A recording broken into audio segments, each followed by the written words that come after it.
Bonsoir à tous, bienvenue à ce flash d'information. Nous commençons tout de suite par le palais présidentiel où le chef de l'État, Alassane Ouattara, a reçu ce jeudi les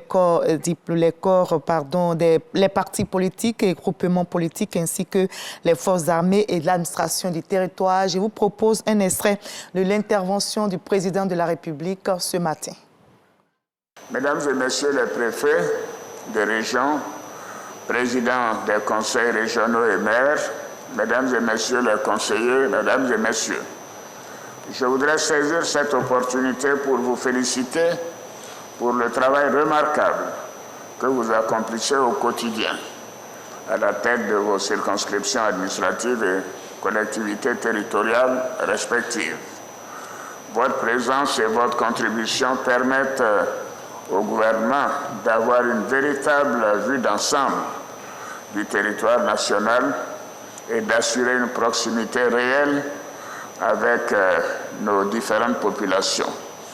Et j'apprécie énormément le compte-rendu matinal que je reçois dès 7 heures du matin du ministre de l'Intérieur sur l'activité sur l'ensemble du territoire national, et c'est grâce à vous que j'ai ces informations sur mon mail dès 7 heures du matin.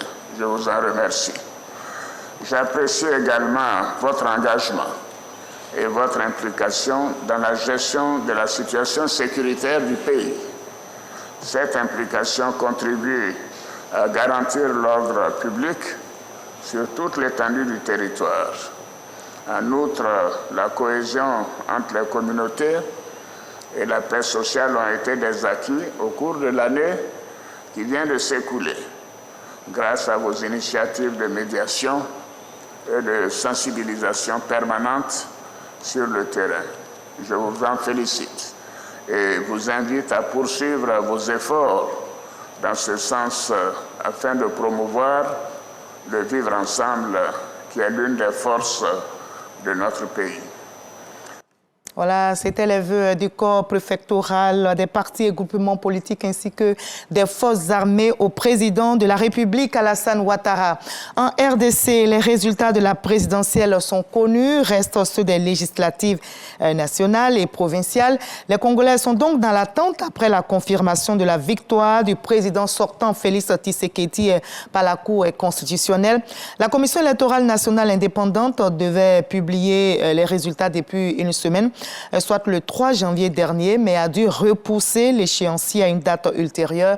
En cause, plusieurs facteurs, entre autres les longues compilations des résultats par la CNI et l'examen par le Conseil d'État des recours introduits par 82 candidats dont les suffrages ont été invalidés. Les relations diplomatiques entre le Burundi et le Rwanda ne sont pas au beau fixe. Le Burundi vient justement de fermer toutes ses frontières terrestres avec son voisin rwandais. L'information a été donnée aujourd'hui même par le ministre burundais de l'Intérieur qui a annoncé par la même occasion l'expulsion des ressortissants rwandais vivant au Burundi. Le pays accuse le Rwanda d'héberger tous ses ennemis, en clair, de soutenir les rebelles qui ont mené des attaques sur le territoire burundais. Les autorités rassurent, les relations reprendront avec le président rwandais lorsqu'il sera revenu à de meilleurs sentiments. On va terminer par la Somalie où malheureusement un hélicoptère des Nations Unies s'est écrasé dans le centre du pays. Il effectuait une évacuation médicale aérienne lorsqu'un problème technique l'a contraint à opérer un atterrissage d'urgence. Le crash aurait eu lieu en zone Shebab à l'atterrissage et plusieurs passagers auraient été pris en otage par ce groupe terroriste somalien. Il serait en effet 6 à avoir été enlevés, un chiffre à prendre toutefois avec précaution, car selon l'ONU, l'information n'a pu être vérifiée de manière indépendante. Il y avait 9 passagers à bord, l'un d'eux a été tué sans que l'on en sache sur les circonstances de sa mort. 2 autres membres d'équipage ont réussi à s'échapper et d'après les Nations Unies, les personnes à bord étaient des sous-traitants. Ils n'appartenaient donc pas au personnel onusien. L'un d'eux est somalien, mais on ne connaît pas pour l'heure la nationalité des autres membres d'équipage. Et dans la paix, on va se retrouver à 20h pour la grande édition, mais juste après ce Flash Info, je vous invite à suivre l'info régionale pour avoir toutes les nouvelles de notre très belle région ivoirienne. À tout à l'heure.